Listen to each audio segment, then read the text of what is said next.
खाँदैछ कान्छे ए स्वीटी स्विटी रे स्वीटी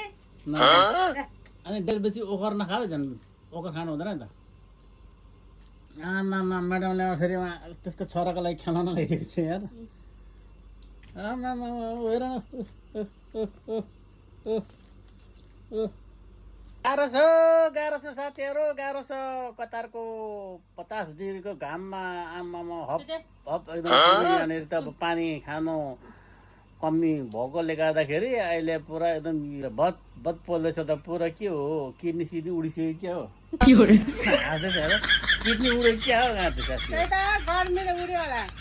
जिन्दगी पनि गाह्रो छ अब दुःख गरेर अब यस्तो 50 डिग्रीको घाममा दुःख गरेर अनि त्यहाँ त यसो